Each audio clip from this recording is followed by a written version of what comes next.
According to a new unpublished study, one of the brightest stars you can see in the night sky is likely to explode within our lifetime. The star in question is a red giant called Betelgeuse. It's located in the left shoulder of the constellation of Orion. The star might have no more than 300 years' worth of fuel left in its core. Once it burns through these last reserves, the core will collapse, forming a black hole. As for the star's outer layers, they are likely to be blasted out into space at a mind-boggling 25,000 miles per second.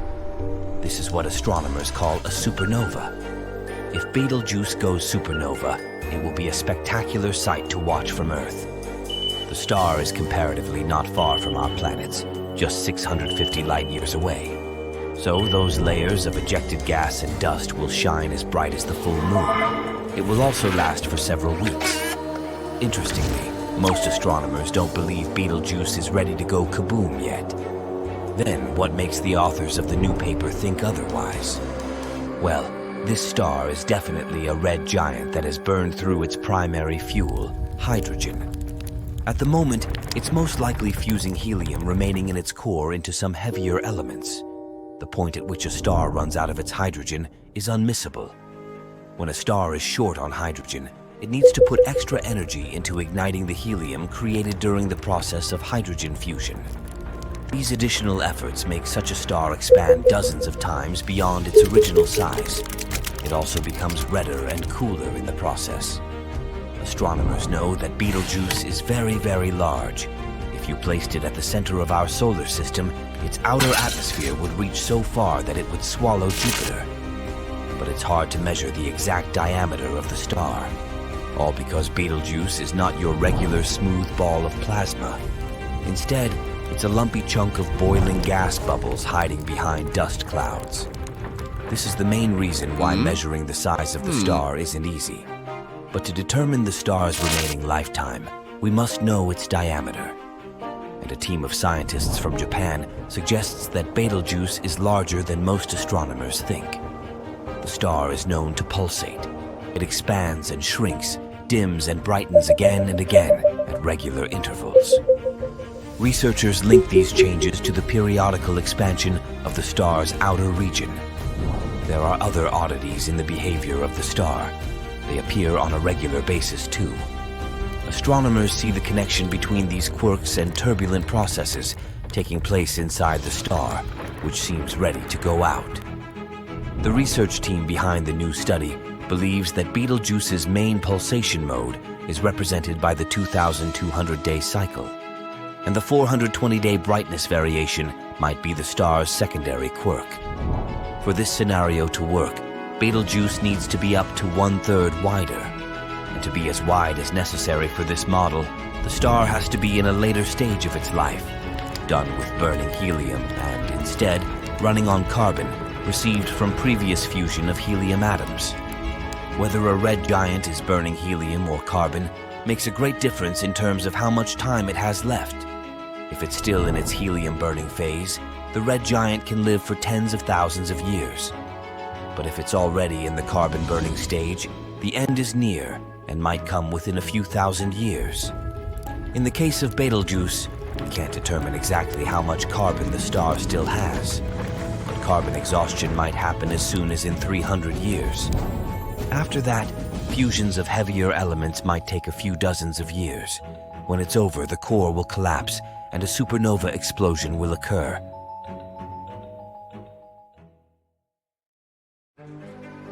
Imagine you're looking up at the sky on a clear night, and you see all those beautiful stars twinkling up there. Well, one of them is Betelgeuse, a celebrity among stars. If you want to catch a glimpse of it, look up at the Orion constellation. It low-key looks like an archer holding a bow, and you can spot Betelgeuse as the reddish-orange dot on their shoulder. It's one of the brightest stars in the sky, so it's hard to miss. Betelgeuse is not your ordinary star. First of all, it's gigantic, up to 1,000 times the size of our sun. Can you imagine that? It's so enormous that if we could somehow replace our sun with Betelgeuse, it would engulf all the inner planets, including Earth. And here's another fun fact. when we look at Betelgeuse, we're actually looking back in time. Yep, you heard it right. Betelgeuse is about 600 light years away from us, so the light we see today actually left the star 600 years ago. It has quite a history. This star has been shining brightly for millions of years. Long, long ago, even before smartphones and telescopes, ancient Sumerians were the first to spot Betelgeuse in the sky, and it's been a diva this entire time. For example, in 1866, Betelgeuse became one of the brightest stars in the night sky. It was so dazzling that people could see it even during the day. Astronomers all around the world went bananas documenting this extraordinary event. Since then, Betelgeuse has been playing hide-and-seek with us. It all started when Betelgeuse started to dim back in 2019. Since then, it likes to dim and brighten sporadically. But these changes in brightness tell us about something important. As we mentioned, Betelgeuse was always a bit of a troublemaker. It's been living a fast and furious life. Because of that, it has been burning its fuel at an incredibly fast rate. The changes in the star's brightness are clues that Betelgeuse is approaching the end of its life cycle. The drama intensified when the Hubble Space Telescope snapped jaw-dropping images of Betelgeuse, like it was getting ready to blow its top. All this made scientists think that the star is close to retiring in a dramatic way. It's about to go supernova. So picture a star partying hard, powered by the fusion of hydrogen atoms. It's like the star's own energy drink, but just like any party, the fuel starts to run out. That's when things get interesting. As the star guzzles up its hydrogen fuel, it slowly begins to run on empty. It can't sustain itself anymore. So now, it's time for the grand finale. This finale is called supernova. The star collapses in on itself like a deflating balloon. The pressure and temperature inside skyrocket to mind-boggling levels, and this celestial tantrum triggers a colossal bang. So you can see why observing Betelgeuse is like having a front-row seat to the spectacular drama. But here's the big question. When will this happen? Well, the answer is not as simple as setting a timer. You see, stars have their own schedules, and Betelgeuse is no different.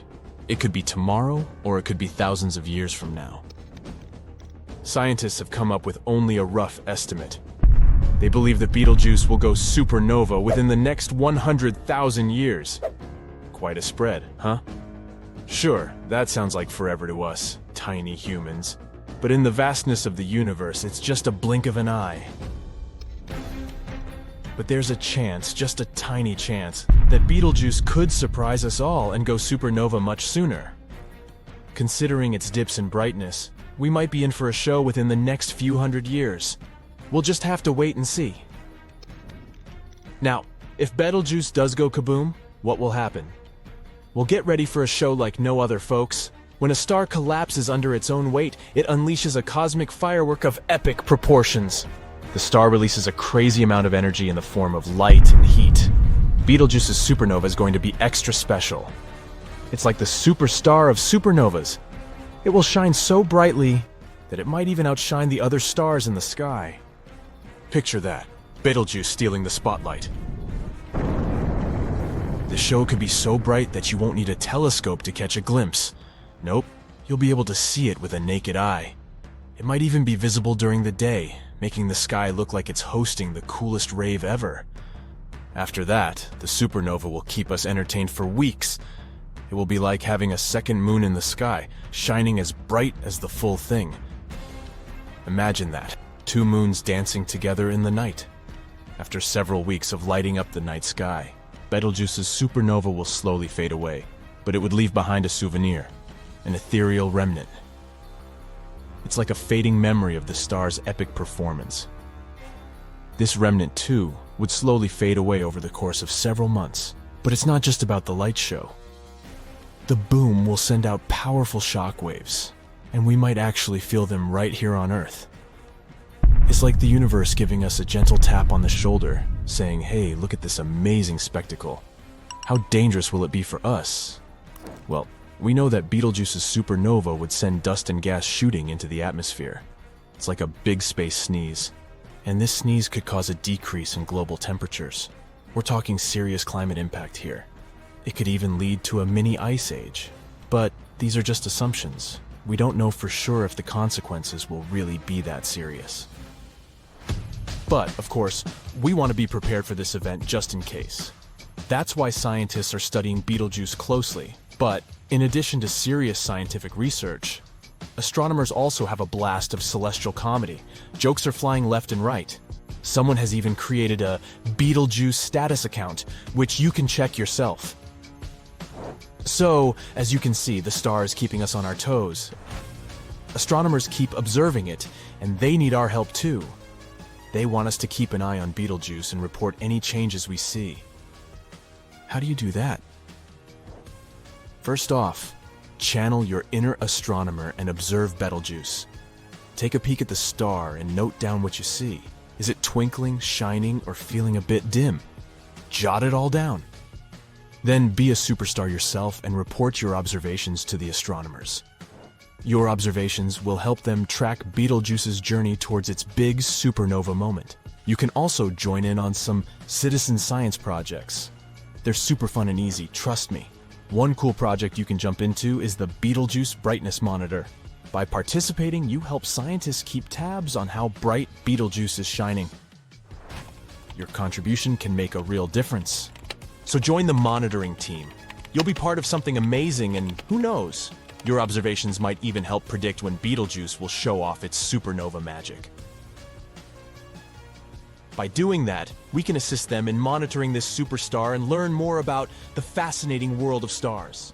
But that's how we can help scientists to predict this event. Now, how can you personally prepare for it?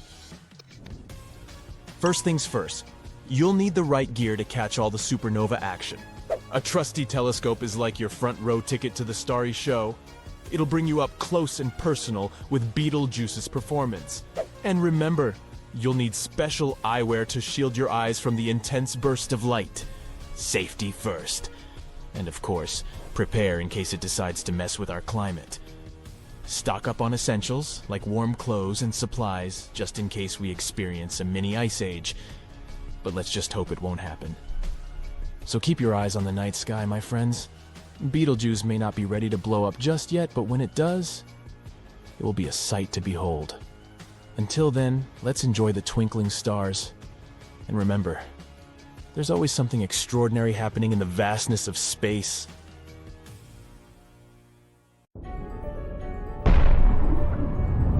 Now, it's been a long time since there was a supernova in the Milky Way. Over 400 years to be precise. So hey, we're long overdue. So here are the most likely stars to go boom, if they haven't already. At the top of the list must be the Southern Hemisphere star Eta Carinae. Greek letters before the name of the constellation indicate the rank of the star's brightness in that constellation. Sir Edmund Halley, in 1677, recorded Eta Carinae as the seventh brightest star in the constellation Carina, Eta being the seventh letter in the Greek alphabet. It might not have looked very bright to Sir Edmund and his contemporaries in the 17th century, but modern studies of Eta Carinae estimate it's 5 million times more luminous than our Sun. Luminous is a technical word astronomers use. It doesn't just mean brightness. Luminosity refers to the total energy released at all frequencies. Eta Carinae releases 5 million times more energy than the Sun. Truly one of the whoppers of the Milky Way. Eta Carinae is 100 times more massive and 240 times larger than our yellow-white dwarf sun, Sol. Obviously, since it appears dim, Eta Carinae is pretty far away, about 7,500 light-years away. Yet even at this distance, if this star goes hypernova, it can still impact Earth's ozone layer, disrupt satellite communications, and harm astronauts. 159 years after Halley's observation, Eta Carinae experienced a nova-like explosion. It increased from a relatively dim star to become the second brightest star visible from Earth, but only for a period of 27 years. From 1836 until 1863, Eta Carinae was the second brightest visible star after Sirius, the dog star, and Sirius is only about 8 light-years away. Since 1863, aside from a couple of flare-ups, Eta Carinae has dimmed back down to its original brightness at magnitude 4.5. Now, astronomers owe us a small apology, which we don't expect to get anytime soon, for star magnitude nomenclature. The brighter a star is, or planet, or moon, the lower its magnitude. Thus, stars brighter than first magnitude are either zero magnitude or negative magnitude. The full moon, for example, is magnitude negative 13. A magnitude positive 4.5 star, like Eta Carinae, is quite dim as seen from Earth, but it's clearly visible in a night sky without light pollution or clouds if you live anywhere south of the latitude of Cairo, Egypt. 30 degrees north latitude is the farthest north you can see this star. Now, listen up. Eta Carinae is currently up to something. It's been brightening again and is now brighter than at any time since 1864. It's a complex situation. Eta Carinae is really two stars, Eta Carinae A and Eta Carinae, what's your guess? Oh, B. There's a third star nearby that's also interacting with the double star's dynamics. Now, without looking, I'm guessing it's named Eta Carinae C. Good guess. Blown out into two incredibly massive globes of gas that are expanding at 20 million miles per hour, Eta Carinae is, without a doubt, one of the strangest looking stars you'll ever see. Remember, it's located at a great distance of 7,500 light-years away from us. And if anything had happened to Eta Carinae in the last 7,500 years, like going hypernova, we wouldn't be able to see it, because none of Eta Carinae's electromagnetic radiation would have gotten here yet. Astronomers are keeping a close watch on Eta Carinae because it can go hypernova at any time. Or maybe it already did 5,000 years ago, in which case we'd only have to wait another 2,500 years to see it. Yeah, like I'll put it in my planner. Now, from a list of over 30 likely candidate stars that might go supernova, Rho Cassiopeiae is many astronomers' choice. Another Greek letter, Rho, is the 17th letter in the Greek alphabet. It means that Rho Cassiopeiae is the star with the 17th brightest apparent magnitude in the constellation Cassiopeia. Yet Rho Cass, a nickname, is only one of 7 known yellow hypergiant stars in the Milky Way. It's another whopper. To be seen at magnitude 4.5 from a distance of about 10,000 light-years away, Rho Cass must be a very large star, a hypergiant. Placed where the Sun is, Rho Cass would encompass the orbit of Mars. But it's still yellow. It's not a red giant star. Red indicates a cooler surface temperature. Rho Cass, as huge as it is still as hot on its surface as our Sun, or even a little hotter. That can only mean two things. Deep inside its core, Rho Cass is fusing atoms much heavier than hydrogen or helium. Plus, Rho Cass is producing much more energy than a red giant star. In the year 2000, Rho Cass erupted massively. It brightened by 2 orders of magnitude as it ejected 10,000 times the mass of Earth into space at 4 times the speed of sound. Astronomers detected the signature of titanium oxide in this eruption. This means that Rho Cass is much closer to going supernova, or in this particular case, hypernova, than astronomers used to assume. Iron is just a few steps above titanium in the periodic table, and when iron forms, fusion stops and a star collapses. Rho Cass is really close, or more correctly, was really close, because the eruption we saw in the year 2000 really happened 10,000 years before. Many astronomers think Rho Cass has already gone hypernova, formed a black hole, and doesn't even exist anymore. Meanwhile, Betelgeuse caught everyone's attention not so long ago. The star, not the movie. It dimmed dramatically, appearing only 37% as bright as it usually is. Is it getting ready to go supernova? Betelgeuse is by far the brightest star in the whole sky, in infrared light. This is an important fact because it relates to Betelgeuse's status as a supernova candidate, as we shall soon see. Betelgeuse is also named Alpha Orionis, another Greek letter designation. So we should conclude that Betelgeuse is the brightest star in Orion, right? Wrong. It's the second brightest star in its constellation. Rigel, or Beta Orionis, is the brightest one in that region. Figure that one out. It may be because Betelgeuse is classified as a semi-regular variable star, which sounds kind of redundant to me. Its approximately 400-day cycle of pulsation changes its brightness by about one full magnitude, going from much brighter than a first magnitude star to closer to a second magnitude star. But never was Betelgeuse observed to dim so rapidly or so drastically as it did recently. So what's going on with it? Well, from late 2019 to mid-2020, Betelgeuse went through a period of substantial dimming during a mass ejection event. The world astronomy community jumped on the situation, and in the course of their investigations, they came up with some surprising new factual data on Betelgeuse. First, Betelgeuse is not as far away as we once thought. The new, more accurate distance for Betelgeuse is 548 light-years. That's 25% closer than previously measured. The second new fact, Betelgeuse's diameter has been reduced by the same percentage. The star is now known to be 25% smaller than previously believed. The cause of Betelgeuse's dramatic dimming was also determined. The giant star ejected a cloud of gas that contained magnesium. The cloud blocked a large portion of the light coming from Betelgeuse and made it appear visually much dimmer than it really was. Magnesium is not halfway to iron on the periodic table, which means Betelgeuse is not as far along on the path to a supernova as was suspected previously. When iron starts forming in a star, it means that this star is close to shutting down its fusion reactions. The next step is implosion. We aren't quite there yet with Betelgeuse. This star emits most of its energy as infrared light, and it also indicates that its core is most probably still burning helium, and not something that would greatly increase the amount of heat, like carbon for instance. Betelgeuse will still go supernova, but not for another 100,000 years. So you can cross it off your supernova list for the time being.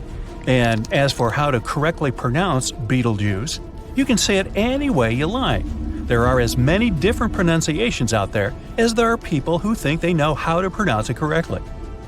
Now, supernova 1987A caught astronomers off guard when it lit up the Large Magellanic Cloud 100,000 plus light-years away from the Milky Way.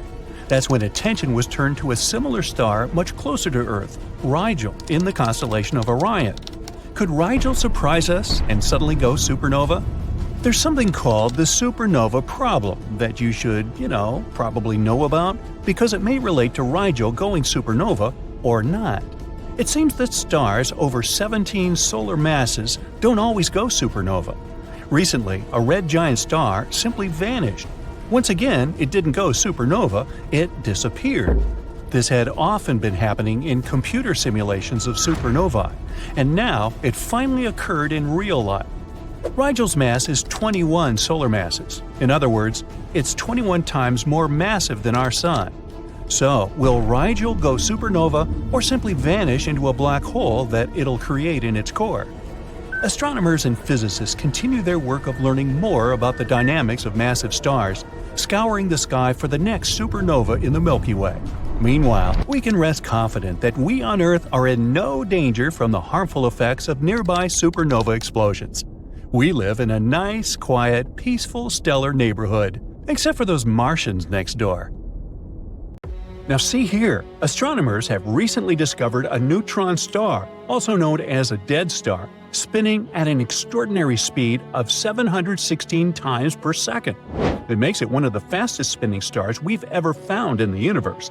And it's not just about its speed. The surface of this neutron star is erupting with super powerful explosions almost non-stop. But before we dig deeper into the mystery of this neutron star, let's figure out what these stars really are.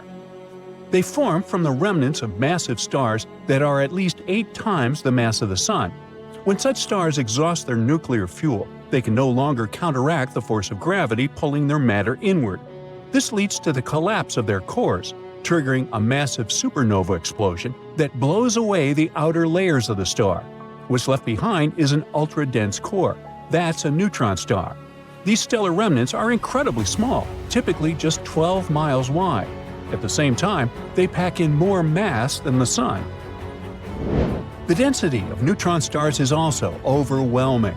Imagine taking the mass of 2 suns and squeezing it into a sphere about the size of a city. A single teaspoon of neutron star material would weigh around 10 million tons. That's the same as the combined weight of 85,000 blue whales. Such an extraordinary density is what gives neutron stars their immensely powerful gravitational fields. When matter falls onto a neutron star, it accelerates to speeds of millions of miles per hour before slamming into the surface. The energy release from such impacts is truly astonishing. Now, despite its name, inside a neutron star, there are not only neutrons. A few protons survive down there too. Now, normally, protons repel each other since they have the same positive charge. But in a neutron star, that crushing gravity forces them so close together that the strong nuclear force takes over. It pulls them toward the neutrons like they're all part of the same team. Inside the star, things get stranger the deeper you go. Near the surface, neutrons clump into blobs, kind of like a neutron gnagi. A bit further down, these blobs link together into long chains, forming what scientists call the spaghetti layer. I'm getting hungry. At even greater pressures, the spaghetti chains fuse side by side, creating flat sheets. Think neutron lasagna. Keep going any deeper, and the lasagna eventually breaks down into a uniform mass. But even then, the structure isn't smooth.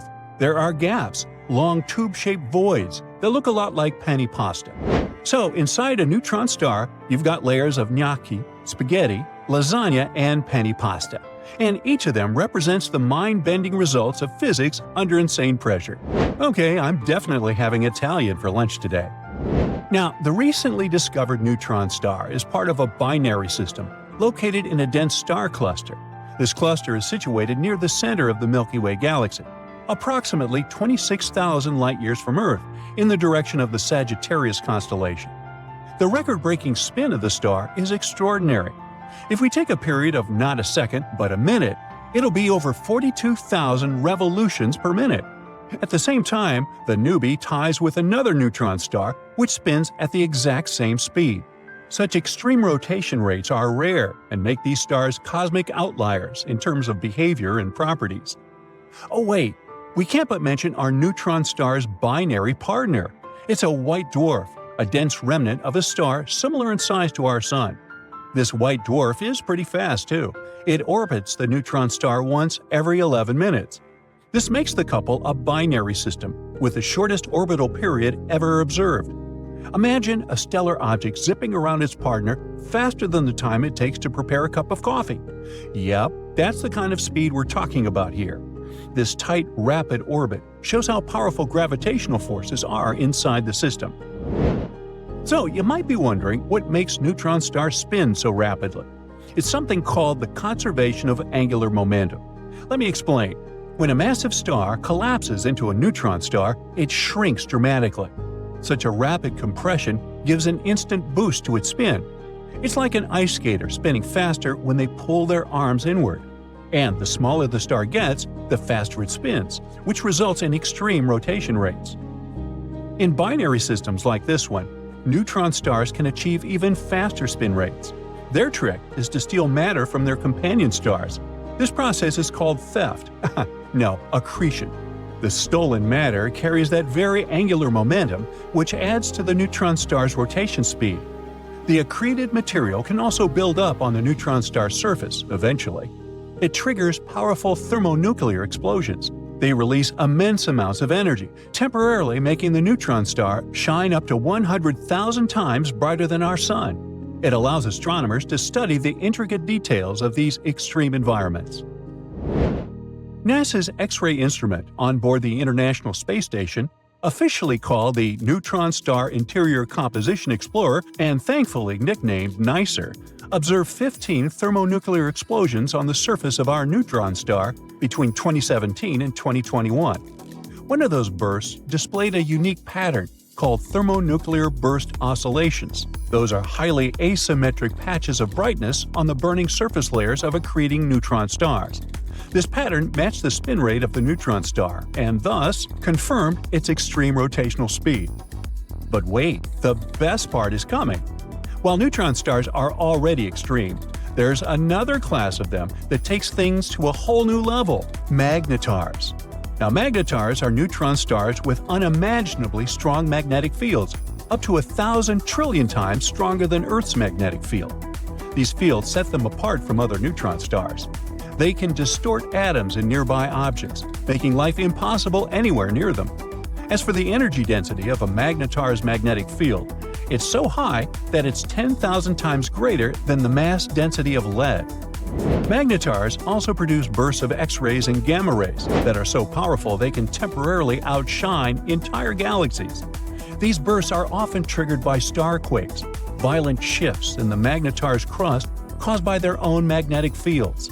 For example, a gamma-ray burst from a magnetar in 2004 was so strong that it disrupted Earth's ionosphere. It hit Earth, and it was so intense that several satellites picked it up. The SWIFT satellite, built specifically to detect gamma-ray bursts from across the universe, didn't just detect the blast, it got hit with so much energy that its sensors got completely overloaded. And SWIFT wasn't even facing the burst. The energy was so strong it passed through the spacecraft and still overwhelmed its cameras. If a magnetar was located as close to Earth as the Moon, its magnetic field would erase all credit card data on the planet by wiping the magnetic stripes clean. Whoa, that's the level of power we're dealing with here. Magnetars are extremely active, but for a relatively short time. Their intense magnetic fields decay after about 10,000 years. After that, they stop emitting strong X-rays and gamma rays. Astronomers think that there are at least 30 million inactive magnetars in the Milky Way galaxy alone. These silent cosmic relics are scattered all over the galaxy. Neutron stars and magnetars serve as laboratories for extreme physics. They allow astronomers to have insights into the behavior of certain matter under conditions you can never replicate on Earth. The incredible density of these objects helps scientists figure out what happens when protons and electrons get compressed together to form neutrons. This creates states of matter that don't exist anywhere else in the universe. These violent explosions on neutron stars and magnetars also play a critical role in the formation of heavy elements like gold and platinum. These elements get scattered all over the universe during these energetic events, eventually becoming parts of planets and stars and you and me. Oh, by the way, NASA's NICER instrument has played the key role in uncovering the mysteries of neutron stars. Its ability to detect X-rays with high precision allowed astronomers to study the rapid spin of the neutron star we've been talking about and the thermonuclear bursts that occur on its surface. So, what could be nicer than that? All the stars we see, including our Sun, are in a balance of powers. Stars are very heavy objects, so they have strong gravity, which presses them from the outside and makes them shrink. But inside a star, while it burns fuel, there are nuclear reactions that produce incredible amounts of energy. This energy is the light and heat that we feel during the day. But most importantly, these reactions increase the pressure inside the star and create a force that is fighting with gravity. So as long as the star has a full tank, it's safe. But then, the fuel runs out, the pressure inside the star falls, and the gravity wins. A star the size of our Sun can shine for about 10 billion years. Specifically, our lovely Sun is about 4.5 billion years old and has already burned half its fuel.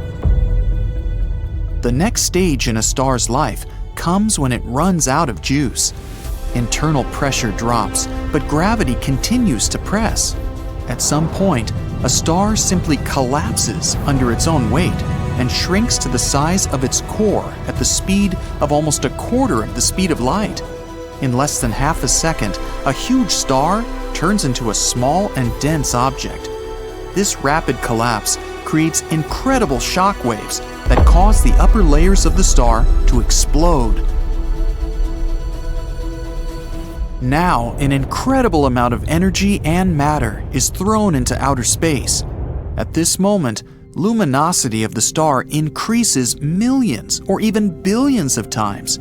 This is the flash that our scientists can see with super powerful telescopes. But the light from this explosion doesn't reach our planet until many years later, so in fact, this star has long since faded. There are several options at this point. It all depends on the size of the star. If its mass is small, about the mass of our Sun, then for several months, this flash will become brighter and brighter until it reaches its peak. Then, the energy of the explosion will begin to dissipate, gradually fading and cooling down. A few years will pass, and the temperature of the former star will match that of space, and it will simply cease to exist. But the heavier the star, the more interesting the events will be. Heavy stars burn their fuel too quickly and have a much shorter lifespan. Stars weighing about 8 masses of the Sun can collapse into a rather unusual object, which is rarely found in the universe, a neutron star. This dull ball is only 6 to 12 miles wide and covered with a hard metal crust about half a mile thick. Neutron stars can weigh about 2 suns and have a strong gravity force. If you feel comfortable and in good shape on Earth, you wouldn't even be able to lift a needle or a match here. What's more, you would be pressed to the surface like a pancake and just unable to move. But there are stars dozens of times heavier than the Sun. An explosion of such a supernova, which weighs at least 40 times more than the Sun, gives birth to the most inexplicable and mysterious object in the universe, a black hole. At first, an incredibly bright explosion occurs. A shockwave spreads, carrying dust and matter of the former star around like a fog. And at the place of the explosion, only a small black disk is left. This black abyss is the heaviest object in the universe. It's so heavy that its gravity curves space-time around it. Yes, the closer you are to a black hole, the slower time will go for you. If you could get close enough to one of them, spend a couple of minutes in its orbit, and return to Earth, you would simply not recognize your home. 1 minute near a black hole can be a month, a year, or a decade on Earth. This depends on how heavy the black hole is. But don't get too close. The force of its gravity is so strong that even light can't escape from it. Humanity also knows about the existence of supermassive black holes. They gradually build up their mass, feeding on different cosmic objects just like a predator. Usually, such supermassive black holes lie in the centers of galaxies, and their gravity is so strong they can hold countless stars near them. For example, this is the only photo of a black hole, which is located in the center of the Messier 87 galaxy. The orange glow around it is its event horizon. That's the remains of the light from the objects this black hole has swallowed. You're quite safe though. The closest black hole is 1,120 light-years away. But supernovae can explode not only when gravity wins the fight with the star's internal forces. Sometimes the opposite happens. The nuclear fusion inside the star begins to affect much more matter than normal. The pressure inside a star increases, and it defeats the force of gravity that exerts pressure on the star from outside. At this point, there's a boom! This never happens by itself, and this type of supernova is only possible in binary star systems. 2 stars are spinning around each other. One star begins to swallow the substance from the other. Then, the nuclear reactions inside it are no longer in balance, and a supernova explodes. For some time, scientists believed that such an explosion could occur in 2022. There's such a binary system in the Swan constellation at a distance of 1,800 light-years from the Sun. The luminous red nova should have occurred here. Such a red flash would have been visible to the naked eye for months. And after the explosion itself and the merger of 2 stars, a new, hotter, and heavier star was to appear in their place. But a new analysis of the data revealed a calculation error, and this event will not happen soon after all. So now we see that a supernova explosion is a very dangerous event, and it can cause great harm to our planet if it happens close enough. The main danger is gamma rays. This is the radiation that comes from the explosion. When these rays reach the Earth, they affect our space shield, the atmosphere. They reduce the ozone layer and make us vulnerable to solar radiation and cosmic rays. In this case, all life on the planet is in incredible danger. And the bad news is that such an explosion could happen quite soon. Betelgeuse, the brightest star in the night sky, about 17 times larger than the Sun and 8.5 billion years old. It's begun to exhaust its fuel reserves. Scientists predict that this giant will explode like a supernova at any moment within the next 10,000 years. So it may happen in a few centuries or even tomorrow.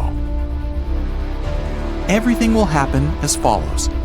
Betelgeuse will collapse in a fraction of a second, and then it will explode so brightly that it will look like a second moon in the night sky. We will observe a new bright spot in the sky for weeks or even months. But then, it will begin to fade until it completely disappears. Not without a trace, though. In its place, there will be a neutron star, weighing 1.5 times the Sun. It will be one of the biggest events that humanity has ever seen. Still, we have nothing to be afraid of. Betelgeuse is about 550 light-years away from us, so its X-rays and ultraviolet light will not affect us. A much greater danger is posed by the release of material that occurs in a supernova explosion. But this shouldn't make you worried either. The shockwave won't reach the Earth until 6 million years later, and it will be suppressed by the oncoming solar wind. So if we see Betelgeuse explode today, it will be an epic sight. But in fact, the star will not exist at the time, because it will mean the event itself happened almost 6 centuries ago. It's just that now the light from it has reached us. Some scientists believe that the Ordovician Silurian extinction events, which occurred almost 500 million years ago, happened exactly because of a star explosion. Then, almost 60% of marine vertebrates went extinct. Yet it was not a supernova, but a hypernova. That is what scientists call explosions of stars 100 to 150 times larger than the Sun.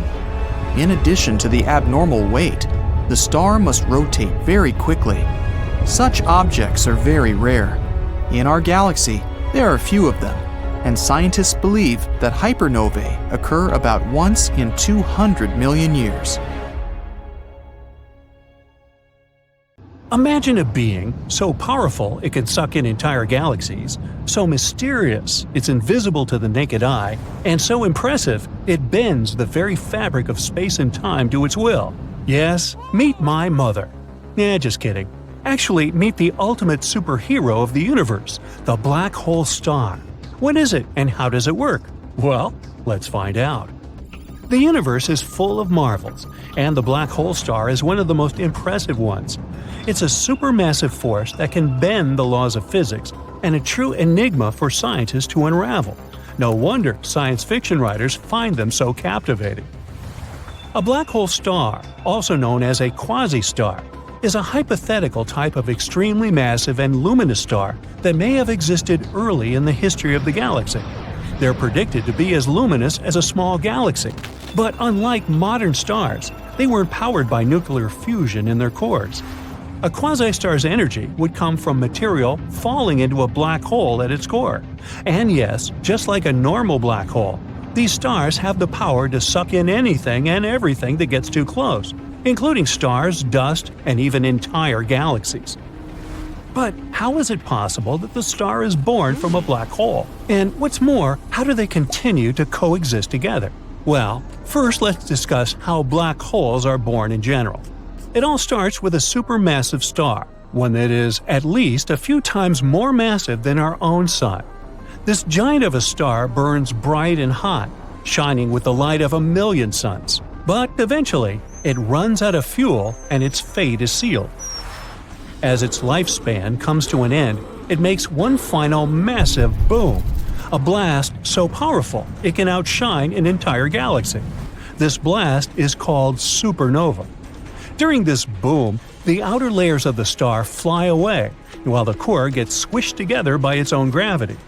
If the squished core is heavy enough, it can keep squishing until it becomes a black hole. And just like that, a black hole is born. Don't even try to put diapers on this thing. Now, this cosmic monster baby can continue to grow by swallowing up anything that comes too close, including stars, dust, and even entire galaxies. This is basically what's happening now in our universe with supermassive stars. But what about quasi-stars? The formation of a quasi-star could only happen early in the development of the universe, before hydrogen and helium were contaminated by heavier elements. And because of that, quasi-stars have one important feature. They are gigantic, so enormous that it's literally impossible to imagine.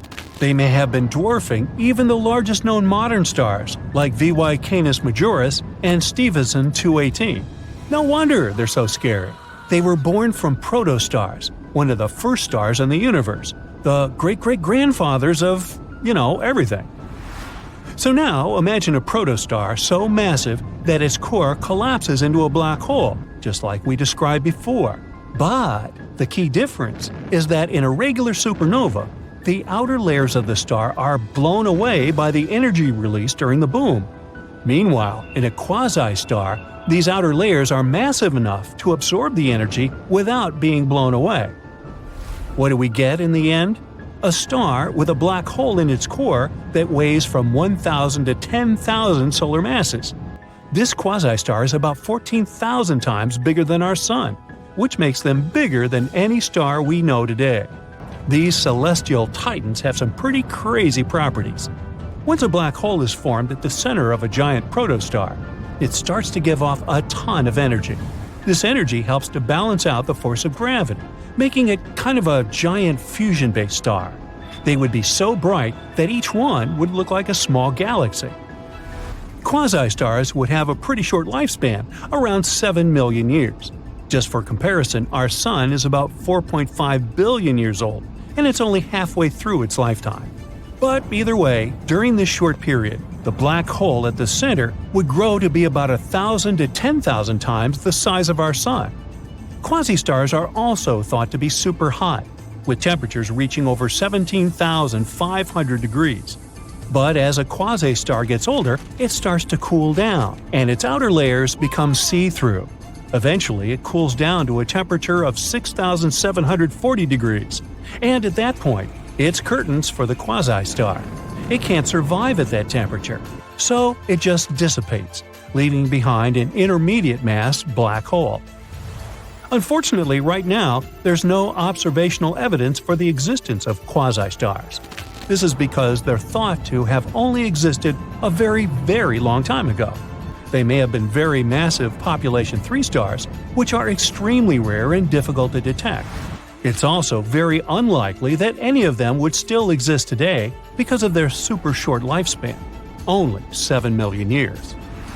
So why do scientists believe that quasi-stars could have existed? Because they're looking for ways to explain how supermassive black holes formed so early in the history of the universe. They're found at the center of most galaxies. But how could these monsters have formed so quickly? After all, it takes a really long time for small black holes to grow into supermassive ones. This is where the idea of quasi-stars come in. These stars aren't just destructive forces of nature. They're like the black belts in the martial art of gravity. They can bend and twist anything to its will. That's why these stars, if they really existed, had to play a crucial role in the evolution of galaxies. They must have been instrumental in shaping the universe as we know it. So, those intermediate-sized black holes that they left behind could eventually turn into supermassive black holes in the center of galaxies. But we're still yet to solve this cosmic mystery. Detection and study of black hole stars is like trying to find a needle in a haystack. Only instead of a needle, it's an invisible and mysterious object. And instead of a haystack, it's the vast expanse of space. But with the help of some pretty cool technology and a lot of brainpower, scientists are getting closer to uncovering the secrets of these celestial giants. Here are some things that can help us in this research. First of all, gravitational waves. They're like ripples in the fabric of space-time, caused by the movement of massive objects. Albert Einstein predicted them way back in the 20th century, but they were finally detected only in 2015. We caught them by observing the collision of two black holes. This discovery confirmed that black holes can merge and that they're a powerful source of gravitational waves. Scientists think that by studying these waves, they can learn more about how black holes form and grow. We can also try to detect quasi-stars by observing the effects of their gravity on nearby objects. It's like trying to spot a criminal by their fingerprints. For example, if a black hole is located near a star, scientists can observe the star's light being distorted as it's pulled toward the black hole. And of course, we can use our technologies, such as X-ray, infrared, and radio telescopes. This allows us to study black holes in various ways and at different stages of their lives. In other words, scientists are working hard to uncover the secrets of these celestial giants. We develop new telescopes, search for primordial black holes, and try to understand the connection between black hole stars and dark matter. And we're making some pretty incredible discoveries, just like with gravitational waves. All these things will bring us closer to uncovering the secrets of quasi-stars. And when we find out the truth about them, it will become a new page in our scientific history. Can a planet be bigger than its parent star? Well, if you mean a star like our Sun, it's highly unlikely. But what if it was a white dwarf, the remnant of a star similar to ours that went out after shedding its outer layers and leaving behind nothing but the core? This core is what we call a white dwarf. Usually, it's around the size of our home planet. If a star had a planet bigger than Earth before it extinguished, it's possible that such a planet could survive all the chaos. In this case, a planet that is bigger than its star might actually exist. And we've even found planetary systems like this. But there's one problem. A white dwarf isn't a real star like our Sun anymore. It doesn't produce energy, just sits out there getting cooler and cooler. So probably such systems don't count. For comparison, the Sun is working non-stop. It is fusing hydrogen into helium in its core. It has been doing it for more than 4 billion years and is going to keep doing it for the next 7 or 8 billion years. The Sun is 10 times as wide as the largest planet in our solar system, gas giant Jupiter. And sadly, you can't get a planet much larger than that. If you start adding mass to such a world, it will get smaller, not bigger. So it seems you can find a planet larger than the Sun. But there are also dim red dwarf stars. They're the smallest out there, barely massive enough to maintain fusion in their cores. The tiniest stars that we know about have been discovered recently. If astronomers' conclusions are correct, then both of them can hardly fuse hydrogen into helium. And it takes about 0.077 times the Sun's mass, or 75 masses of Jupiter, to be able to do that. And still, they're real stars, just very tiny, smaller than Jupiter. One of them is only about the size of Saturn, which must mean that stars can have planets bigger than they are, right? Well, theoretically. When it comes to practice, you can hardly find such planetary systems. We've found and observed quite a lot of exoplanets, which are worlds orbiting other stars. It seems that there are indeed loads of trends out there in space, different masses, sizes, brightness, and so on. But the main trend? Red dwarfs don't usually have gas giants orbiting them. If they do have planets, those are typically small, rocky worlds, more like Earth. Those are also called terrestrial planets. For example, a red dwarf called TRAPPIST-1 has 7 Earth-sized planets orbiting it. But gas giants circling around red dwarfs are extremely rare. Hardly 1 in 100 tiny stars can boast such a planet. This number can be even smaller since the research has been done using candidate planets which haven't been confirmed yet. Plus, the smallest stars are also the dimmest. It means they are extremely hard to detect, and it's incredibly hard to figure out whether they have planets orbiting them, and if they do, whether these planets are gas giants or terrestrial worlds. Still, it's possible that a system where the planet is larger than its parent star exists. But the probability is statistically very low. At the same time, red dwarf stars are very numerous. They're actually the most common kind of star in the galaxy, making up around 70% of all stars. And even though really tiny red dwarfs are relatively rare, there still must be millions or probably even billions of them in the galaxy. And if there's even a small fraction of red dwarfs with gas giants orbiting them, it might still mean that a lot of such systems exist in total, and some of them can have planets bigger than their host star. Spotted. It seems like two giant stars were caught in the middle of a romantic kiss. This sounds a little bit like paparazzi fodder at first, but we're actually talking about a cosmic twist an international team of astronomers has discovered. So, the life cycle of a solo star is relatively simple. They're born in vast, gassy areas of space, burn through their fuel, and at some moment, they explode as supernovae. But when stars are born relatively close to each other, their gravitational pull can cause them some troubles and captivate them into what seems like an eternal dance. In some moments, they come so close to each other that they're practically touching. These stars may spend billions of years circling each other, but their kiss lasts for a few million years only, which is just a blink of an eye in cosmic terms. The lead author of this study was on a mission to find these binary stars caught in such a cosmic kiss.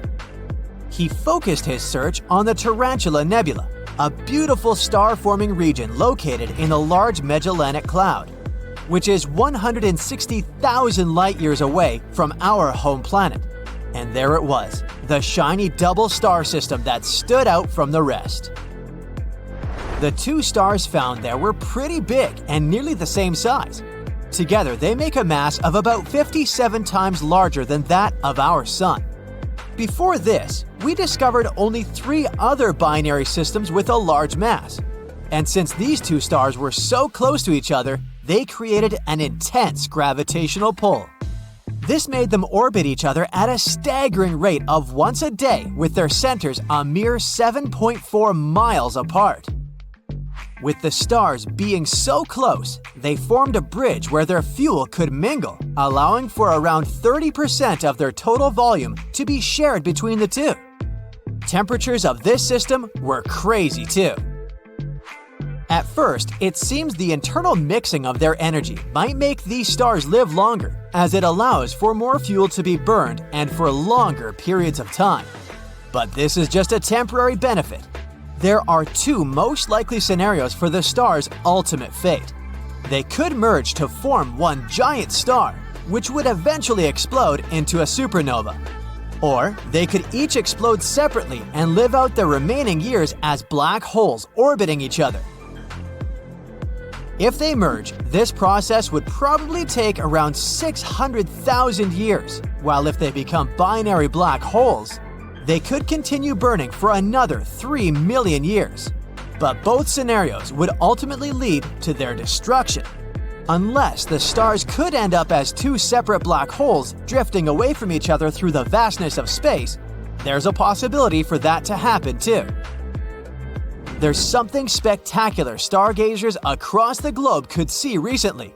Jupiter and Venus, the 2 brightest planets in the sky, ended up so close it appeared like they were about to collide, or as if they were kissing too. At least that's what it looked like from here on Earth. In real terms, they're still 400 million miles away from each other. Here's another interesting thing astronomers like to talk about: G-objects. Those are celestial objects that look like clouds of dust and gas, but behave like stars. At the center of our galaxy, there's a supermassive black hole. It's 4 million times the mass of our Sun, and recently, scientists found out there are 2 mysterious G-objects that hang out pretty close to that black hole, so-called G1 and G2. And the most probable theory is that G2 are 2 stars that were orbiting the black hole in tandem and merged into an extremely large star cloaked in unusually thick gas and dust. During G2's closest approach to the black hole, it showed a strange signature. It was elongated, and much of its gas was torn apart. As it got closer to the black hole, it lost its outer shell, and now it's getting more compact again. The thing that has everyone excited about the G objects is the material that gets pulled off of them by tidal forces as they sweep by the central black hole. This material must inevitably fall into the black hole, and the result is an impressive fireworks show. This happens because the material eaten by the black hole will heat up and emit radiation before it disappears across the event horizon. An event horizon is that scary boundary around a black hole from which nothing can escape. Now, it seems scientists have discovered 4 more G objects, and they're all located within 0.13 light-years of this black hole. And it could be that all of the 6 objects used to be binary stars that got together and merged because of the powerful gravity of this giant black hole. Usually, it takes over 1 million years to finish the merging process between 2 stars. We definitely want more G objects because it's one of the rare opportunities for us to study how things behave near a supermassive black hole without being swallowed. Yet. Have you heard of variable stars? Look up at the sky. We often think of the stars as unchanging, eternal lights. Yes, some stars might appear constant, but others change in brightness over time, which is why we call them variable stars. Some of them dim and brighten again over days, months, or even years. We can't see it with the naked eye. We're talking about changes astronomers can only notice using equipment and over longer periods. And how about vampire stars? Imagine 2 stars, a red giant and a white dwarf, in a binary system, swirling around each other like cosmic ballet dancers. The red giant, which used to be a vibrant and fiery star, now has aged and grown tired. Its outer layers of hydrogen, which were once held tightly by its gravity, have now weakened, making it vulnerable to the smaller, denser white dwarf. The white dwarf, known as the vampire star, thirsts for the hydrogen fuel that its larger sibling holds, and it sees a great chance there. As they spin together, the vampire star uses its powerful gravitational force to steal the hydrogen from the red giant's outer layers. The vampire star glows with a blue hue, looking full of energy and more youthful and vibrant than its aged dancing partner. Not only vampire stars, the horror continues with zombie stars too. Sometimes when the red giant explodes, it doesn't completely break up into smaller pieces. Instead, a white dwarf remnant is left behind. It's basically a zombie star that was gone at the moment, but has risen back to life. But this isn't your average zombie, hungry for brains. No, this star hungers for the very substance that its vampire sibling had been taking from it all along, hydrogen. And if the zombie star is close enough to its victim, it will start sucking material back in to start its core again. It will become a hydrogen explosive, ready to go boom in a spectacular show of cosmic revenge. It's a fascinating phenomenon. We usually won't even manage to detect it because these explosions are much fainter than the usual supernovas. But when it does happen, the resulting blast is truly epic. And it destroys both the vampire star and its zombie sibling. It seems vampires and zombies may not be a work of fiction after all. Not only are we made of stardust, but we're also more similar to stars than we thought too. For example, stars also like to hang out with their close group of friends. Most stars prefer to travel through the universe in clusters. It's a group of stars that end up bound together by gravitational force. The stars in the cluster are mostly made of the same age and type, hobbies and interests. I guess even they have better social lives than I do. Most of those twinkling dots scattered across the night sky seem unreachable. But one of them is Betelgeuse, a star so enormous and nearby that you can see it with the naked eye. To find it, locate the first 3 big dots in the Orion's belt. A reddish star to the left is Betelgeuse. It's one of the brightest stars we can see from Earth. And it's just 640 light-years away, no big deal. Betelgeuse has a blue-white O-type star, which is one of the hottest types to exist. Betelgeuse was scorching hot, reaching temperatures of about 90,000 degrees Fahrenheit. Although that was back in the day, now it's an elderly star and it cooled down to just 5,800 degrees. You know, vacation weather. Blue-white stars are absolutely massive and burn incredibly bright because they have loads of hydrogen fuel. But they have a price to pay for this glory. They burn through their fuel super quickly. As they age, they transform into red giants. This is exactly what happened to Betelgeuse. It burned through its hydrogen and started burning helium instead. This caused its outer layers to puff up like a balloon, turning it into a red supergiant and making it one of the largest stars out there. Now it's stretching over 700 million miles in diameter. Now it's about 1,000 times bigger than our Sun. If Betelgeuse replaced it, it would swallow up Mercury, Venus, Earth, Mars, even Jupiter. And its atmosphere would almost reach Saturn. But something strange has been going on. Betelgeuse spinning way faster than it should for a star of its size. Huge stars like Betelgeuse are expected to rotate slowly, but it suddenly started spinning at a rate of about 3 miles per second. Thanks to powerful radio telescopes, Betelgeuse's orange-red surface can be seen in detail. That's how we learned that it often changes its brightness. Sometimes Betelgeuse shines super brightly and then gets very dim. This happens about every 400 days. And recently, a telescope called ALMA, which is made up of many antennas working together as one, showed that Betelgeuse's surface seems to be moving unevenly. It's like one side is coming towards us while the other is moving away. But all of it might be a trick of light. Betelgeuse isn't as smooth as our Sun. Instead, it's super chunky. Its surface is like a boiling cauldron. It's bubbling and churning incredibly fiercely. Imagine giant plumes of hot gas erupting from its core, reaching the surface and then vanishing back inside. And these bubbles are bigger not only than the Sun, but Earth's entire orbit around the Sun. These bubbles also rise and fall super quickly, even faster than a spacecraft. And maybe this tricks our telescopes into seeing it spin faster than it really does. Some astronomers also think that Betelgeuse could have swallowed up another star, and this gave it a spin boost. But these are all just theories.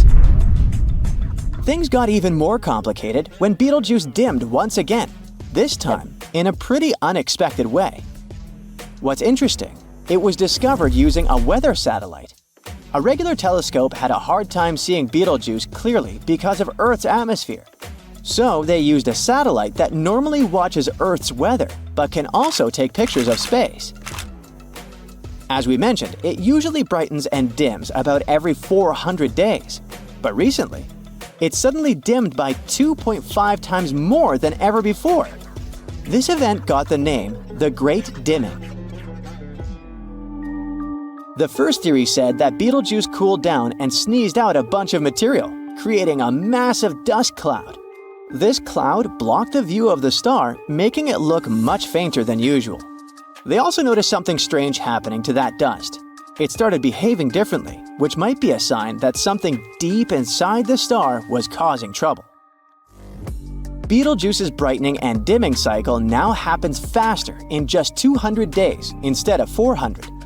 And to add to the mystery, in the spring of 2023, it started shining even brighter than it normally does at its peak. Why is this frightening? Because Betelgeuse might be preparing for its grand finale, and this wouldn't be very good for Earth. We might be on the verge of a supernova.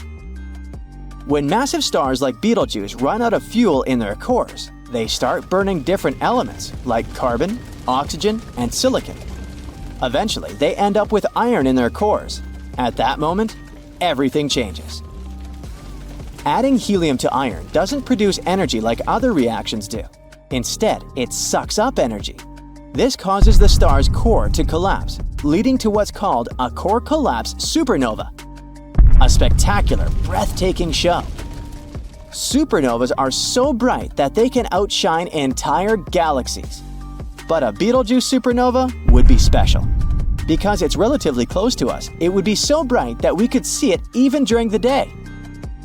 When it happens, Betelgeuse will shine as brightly as a full moon, but all that light will be concentrated in one point. For about 2 months, it will be so bright that you could read a book just from the light of the supernova, even if you turned off all the city lights and had a clear sky. The idea of witnessing Betelgeuse explode as a supernova is truly thrilling. After all, the last time a star went supernova in our galaxy was way back in the time of Johannes Kepler, more than 4 centuries ago. That event, known as the SN 1604 or Kepler supernova, dazzled the sky for weeks. But don't get too excited yet. We're not sure when exactly it'll happen. One study says that the star might be in its carbon-burning phase. If we're near the end of that stage, then Betelgeuse might blow up very soon, during the next tens of years. But it's nearly impossible to determine because during that last phase, the star barely changes at all. Even though Betelgeuse is close enough for us to study its surface, we can't peek inside its core to see what's really happening with it. We might as well be at the beginning of the carbon-burning phase, and in that case, we might have to wait 1,000 more years before that cool supernova. Another study says that Betelgeuse might have less than 300 years of fuel left in its core. They say that Betelgeuse is known to expand and contract regularly, and its pulsation pattern hints that Betelgeuse is much larger than we previously thought. This would suggest that the star is further along in its life cycle and closer to going supernova. Other guesses come from observations of similar stars. For example, a star called VYCMA in our galaxy is thought to be closer to going supernova than Betelgeuse, and it's been dimming steadily over the past century, unlike the relatively stable Betelgeuse.